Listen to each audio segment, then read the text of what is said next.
BJP. Fund വിവാദത്തിൽ വഴിത്തിരിവാകുന്ന പുതിയ കൂടുതൽ രേഖകൾ കൂടി പുറത്തെത്തുകയാണ്. ബി.ജെ.പിയെ കുടുക്കുന്നു എ.ബി.വി.പി. നേതാവിൻ്റെ സെൽഫി.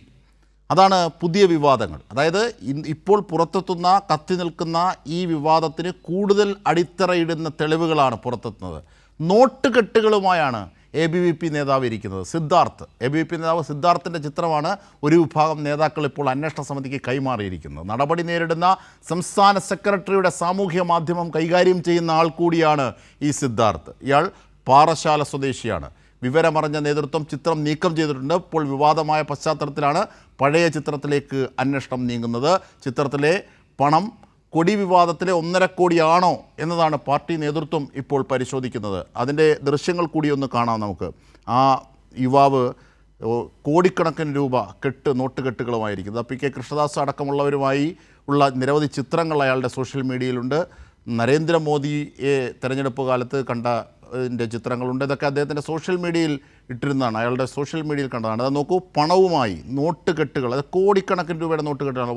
വലിയൊരു എയർ ബാഗിനുള്ളിലാണ് ആ നോട്ടുകെട്ടിരിക്കുന്നത്. ആ നോട്ടുകെട്ടുകൾ അടങ്ങുന്ന ബാഗുമായിട്ടാണ് അയാൾ സെൽഫിയും പുറത്തുവിട്ടിരിക്കുന്നത്. ഈ ചിത്രം പിൻവലിച്ചു, പക്ഷേ ആ പഴയ ചിത്രമാണിപ്പോൾ സംവദിക്കുന്നത്. ഇതിൻ്റെയൊക്കെ സമഗ്ര വിവരവുമായി ഞങ്ങളുടെ പ്രതിനിധി നൃപൻ ചക്രവർത്തി കൂടി ചേരുകയാണ്. നൃപൻ, നേരത്തെ തന്നെ അഴിമതികൾ, ഈ ഇത്തരത്തിൽ പണമിടപാടുകൾ ബി.ജെ.പിയുമായി ബന്ധപ്പെട്ട് പുറത്തെത്തിയതാണ്.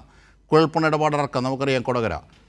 ഇതിന് പിന്നാലെ കൊടിയുടെ പ്രശ്നവുമായി ബന്ധപ്പെട്ടാണ് ആദ്യം ഈ വിവരം പുറത്തേക്ക് വരുന്നത്. പിന്നീട് അതിന് പുതിയ പുതിയ മാനങ്ങൾ കൈവരികയാണ്, പുതിയ പുതിയ തെളിവുകൾ പുറത്തെത്തുകയാണ്. ഇന്ന് ഇതുമായി ബന്ധപ്പെട്ട് ഏറ്റവും സമഗ്രമായി നൽകാനാകുന്ന വിവരങ്ങൾ എന്തൊക്കെയാണ്? അത് മുഖവരായി പറഞ്ഞത് തന്നെയാണ് ഏറ്റവും ഗൗരവതരമായ കാര്യം. സംസ്ഥാനത്ത് ബി.ജെ.പിയിൽ കോടികളുടെ ഇടപാട് നടന്നിരിക്കുന്നു, അഴിമതി നടന്നിരിക്കുന്നു. അതായത് കേന്ദ്രത്തിൽ നിന്ന് ബി.ജെ.പിയുടെ ദേശീയ നേതൃത്വം കഴിഞ്ഞ നിയമസഭാ തെരഞ്ഞെടുപ്പുമായി നൽകിയ, കേരളത്തിലെ തെരഞ്ഞെടുപ്പ് ചെലവിന് വേണ്ടി നൽകിയ കൊടി, ഒപ്പം തന്നെ നേരിട്ട് നൽകിയ പണം ഒക്കെ തന്നെ വിവിധ വഴിക്ക് വിവിധ നേതാക്കളുടെ പോക്കറ്റുകളിലേക്ക് പോയി എന്നതാണ്. ഒപ്പം തന്നെ ഇതിൻ്റെ കണക്കുകൾ സംബന്ധിച്ച വലിയ വിചിത്രമായ ചില രേഖകൾ ബി.ജെ.പി. കേന്ദ്ര നേതൃത്വത്തിന് കിട്ടി. അത് കേന്ദ്ര നേതൃത്വം കൈയോടെ പിടിക്കാനുള്ള കാരണം കേന്ദ്ര നേതൃത്വമാണ് ബി.ജെ.പിക്ക് ആവശ്യത്തിന് റെയിൽവേ മാർഗം, ട്രെയിൻ മാർഗം കേരളത്തിലേക്ക് ഈ കഴിഞ്ഞ നിയമസഭാ തെരഞ്ഞെടുപ്പിലേക്ക് കൊടികൾ എത്തിച്ചത്. അവിടെ നിന്ന് തന്നെ ഇത് പൂർണ്ണമായി സ്റ്റിച്ച് ചെയ്ത കൊടികളാണ്. ഇവിടെ വന്ന് കൊടി ഉയർത്തിയാൽ മാത്രം മതിയാവും. അങ്ങനെ ഒരേ രീതിയിലുള്ള, ഒരേ അളവിലുള്ള കൊടി എല്ലാ സംസ്ഥാനത്തിലേക്കും എത്തിക്കുന്നത് കേന്ദ്ര നേതൃത്വമാണ്. അതായത് പ്രധാനമന്ത്രിയൊക്കെ രാജ്യത്ത് അതാത് സംസ്ഥാനങ്ങളെ തെരഞ്ഞെടുപ്പ് പര്യടനത്തിന് പോകുമ്പോൾ ഒരേപോലെ അലങ്കരിക്കുന്ന കൊടികളായിരിക്കും. അത് എല്ലാ സ്റ്റേറ്റുകളിലും ഒരുപോലെ കേന്ദ്ര നേതൃത്വമാണ് എത്തിക്കുന്നത്. കഴിഞ്ഞ തെരഞ്ഞെടുപ്പിലും അങ്ങനെ ട്രെയിൻ മാർഗം കേരളത്തിലേക്ക് കൊടി എത്തിച്ചു. ആ കൊടി കേരളത്തിൽ ഉപയോഗിക്കുകയും ചെയ്തു. അതിനുശേഷം തെരഞ്ഞെടുപ്പ് വരവ് ചെലവ് കണക്കുകളുടെ ഒരു രസീത്, ഒരു പട്ടിക തയ്യാറാക്കിയപ്പോൾ അത് ചില രേഖകൾ, ചില രസീതുകൾ ലഭിച്ചു. അത് വ്യാജ ബില്ലുകളാണെന്ന് ബി.ജെ.പി. കേന്ദ്ര നേതൃത്വത്തിന് മനസ്സിലായി. അതിന് പ്രധാനപ്പെട്ട കാരണം ഈ അഞ്ജന സംസ്ഥാന സെക്രട്ടറി നൽകിയ ബില്ലാണ് 1.5 കോടി രൂപയുടെ കൊടി പർച്ചേസ് ചെയ്തു എന്നതാണ്. പക്ഷേ അത് ഒത്തുനോക്കിയപ്പോൾ കേരളത്തിൽ കൊടി കേന്ദ്ര നേതൃത്വം എത്തിക്കുകയും ചെയ്തിട്ടുണ്ട്. അങ്ങനെയാണ് ഇവരെ കൈയോടെ പിടിക്കുന്നത്. കൈയോടെ പിടിച്ചു. ഒപ്പം തന്നെ ആ പണം അടിയന്തരമായി തിരിച്ചടയ്ക്കാൻ വേണ്ടി നിർദ്ദേശം നൽകി. അതിലൊരു ഭാഗം പണം ഈ അഞ്ജന തന്നെ ബി.ജെ.പി. സംസ്ഥാന നേതൃത്വത്തിന് പണമായി തിരിച്ചടച്ചു എന്നാണ് നമുക്ക് ലഭിക്കുന്ന വിവരം.